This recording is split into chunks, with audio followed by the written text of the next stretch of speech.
906 to Cairo, Karachi, Calcutta, Bangkok, Hong Kong, and Tokyo. Will passengers please go to the south exit, where the coach is ready to leave for London Airport. BOAC Flight 906 to Cairo, Karachi, Calcutta, Bangkok, Hong Kong, and Tokyo. The air, said an 18th century seer, is an uninterrupted, navigable ocean that comes to every man's door. Today, the airlines of many nations have turned that vision into commonplace fact. Their gleaming silver and flashing air screws are at every man's door, tempting him into the blue.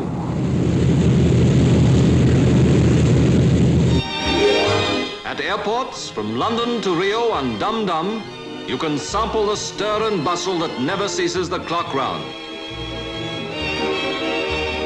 Glimpse behind the scenes, the wonders of radio and radar that now, according to statistics, render you safer in the air than in your own home. You can travel 21,184,000 miles before you can reasonably expect to be killed in an air accident. That's over 88 return trips to the moon.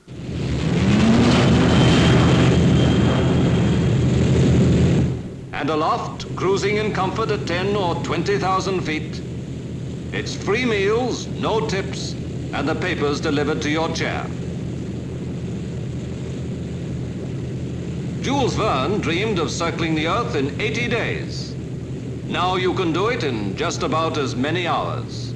And all the baggage you require to circumnavigate the globe is a toothbrush and a powder puff.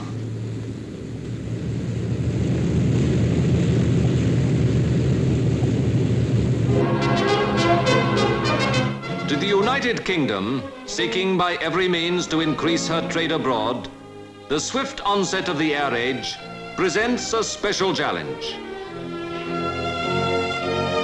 Emerging from the war with tremendous military air strength, but little civilian, our airlines have since then been striving to make up for lost time.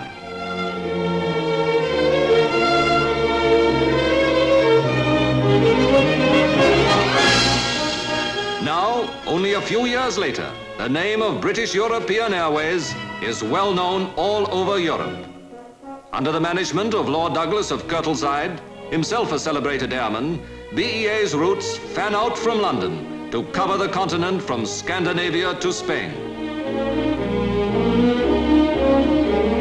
Starting virtually from scratch after the war, its services of freight and mail are making it a very real factor in the economic integration of Europe. Swiftly becoming the largest airline entirely devoted to European traffic, BEA now carries nearly 1 million passengers a year on business or pleasure bent from Prague to Belfast. Already familiar as well throughout the great cities of the world are the initials BOAC, British Overseas Airways Corporation. This is Britain's long-distance airline, now organized to keep more than 50 planes moving above the globe every minute of the day and night.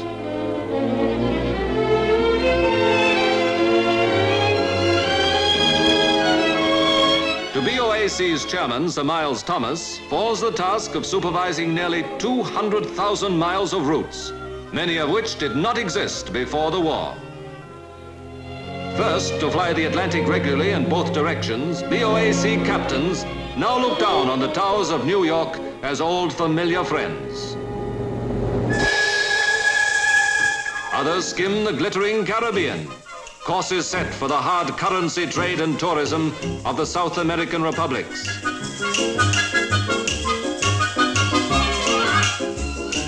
Others again sweep across the lakes of equatorial Africa with the traffic of Commonwealth relations and colonial affairs. And yet others, touching down where the hills of Hong Kong fall to the China Sea, carry to the farthest east the commerce of the Western world.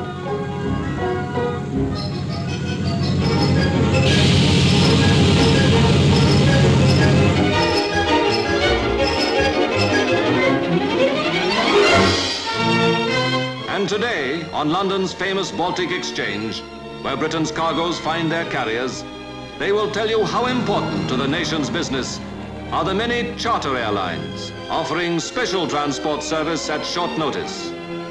Equipped to fly anyone or anything, livestock, spare parts, perishable goods, the 500 planes of the charter companies are essential assets to a nation whose exports must reach foreign markets ahead of competition.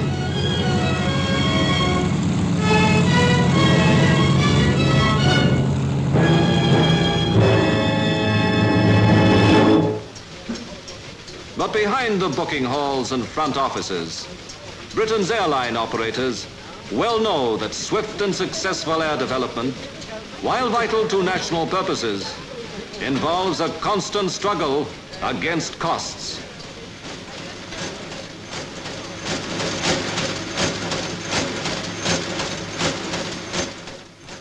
There is, for instance, the cost of training air crews, whose responsibility for bigger payloads is growing every year.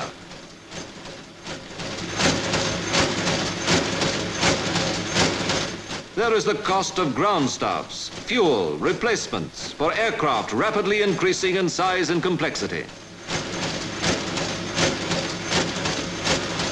There is the cost of courses for new personnel to ensure the polished personal attention without which no modern airline can hold its international clientele. And everywhere, there is competition to face. The keen rivalry of many nations, many powerful lines, each presenting its own special attractions to lure the traveler. For you, the new pleasure of travel in the latest luxury airliners, twice as fast, with personnel whose courteous attention is world famous. I think we ought to have the lettering much bigger. Air India, the route of the magic carpet. A diplomat, a movie siren, a world-renowned musician is usually aboard, and maybe sitting beside you. And remember, breakfast in bed.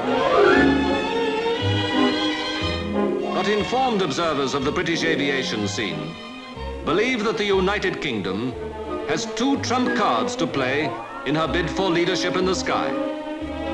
The bold, far-sighted policy of executives like Whitney Straight and her acknowledged genius in the design of new aircraft and engines.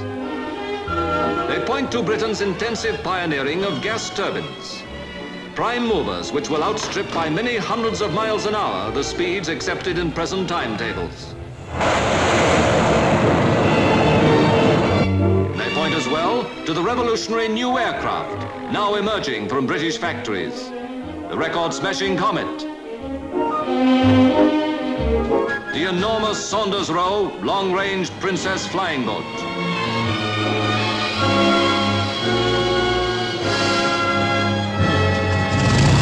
the 100-passenger Bristol Brabazon, specially designed to fly direct from London to New York, non-stop to the New World.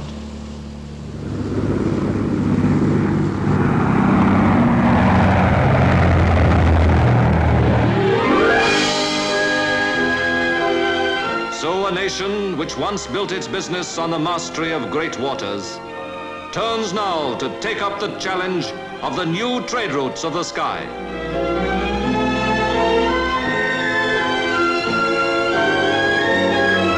In a few short years, our aviators have regained much of the time inevitably lost when all their skill and enterprise were devoted to war.